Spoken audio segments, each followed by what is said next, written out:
स्नान और नहाने में अंतर।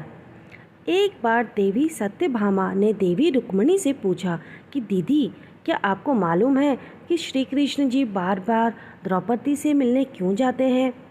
कोई अपनी बहन के घर बार बार मिलने थोड़ी ना जाता है। मुझे तो लगता है कुछ गड़बड़ है। ऐसा क्या है जो बार बार द्रौपदी के घर जाते हैं? तो देवी रुक्मिणी ने कहा, बेकार की बातें मत करो। ये भाई बहन का पवित्र बंधन है। जाओ, जाकर अपना काम करो। ठाकुर जी तो अंतर्यामी हैं, वो सब समझ गए।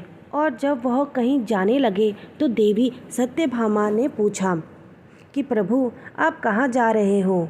ठाकुर जी ने कहा कि मैं द्रौपदी के घर जा रहा हूँ।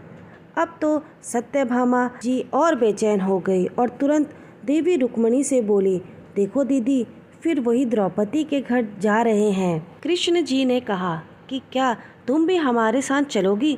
तो सत्यभामा जी फौरन तैयार हो गई और देवी रुक्मिणी से बोली कि दीदी, आप भी मेरे साथ चलो और द्रौपदी को ऐसा मज़ा चखा के आएंगे कि वो जीवन भर याद रखेगी। देवी रुक्मिणी भी तैयार हो गई। जब दोनों देवियां द्रौपदी के घर पहुंची तो देखा कि द्रौपदी अपने केस संवार रही थी। जब द्रौपदी केस संवार रही थी तो भगवान श्री कृष्ण ने पूछा, द्रौपदी क्या कर रही हो? तो द्रौपदी बोली, भैया केस संवार के अभी आई। तो भगवान बोले, तुम काहे को केस संवार रही हो? तुम्हारी तो दो भाभी आई है, ये तुम्हारे केस संवारेगी।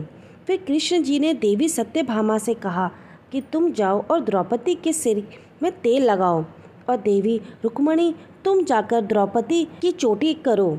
सत्यभामा जी ने रुक्मिणी जी से कहा, बड़ा अच्छा मौका मिला है।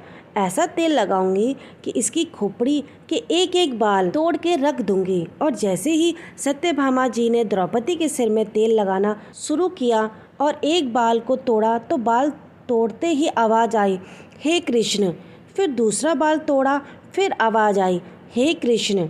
फिर तीसरा बाल तोड़ा तो फिर आवाज़ आई, हे कृष्ण। सत्यभामा जी को समझ नहीं आया और देवी रुक्मिणी से पूछा, दीदी, आखिर ऐसी क्या बात है? द्रौपदी के मस्तक से जो भी बाल तोड़ती हूँ तो कृष्ण का नाम क्यों निकल कर आता है? रुक्मिणी जी बोली, मैं तो नहीं जानती।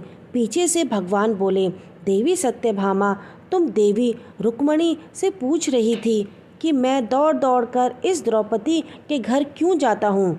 क्योंकि पूरे भूमंडल पर, पूरी पृथ्वी पर कोई संत, कोई साधु, कोई सन्यासी, कोई तपस्वी, कोई साधक, कोई उपासक ऐसा नहीं हुआ जिसने एक दिन में 3.5 करोड़ बार मेरा नाम लिया हो। और द्रौपदी केवल ऐसी है जो एक दिन में 3.5 करोड़ बार मेरा नाम लेती है। प्रतिदिन स्नान करती है, इसलिए उसके हर रोम में कृष्ण नज़र आते हैं और इसलिए मैं रोज़ इसके पास आता हूँ। इसे कहते हैं स्नान, जो देवी द्रौपदी प्रतिदिन किया करती थी।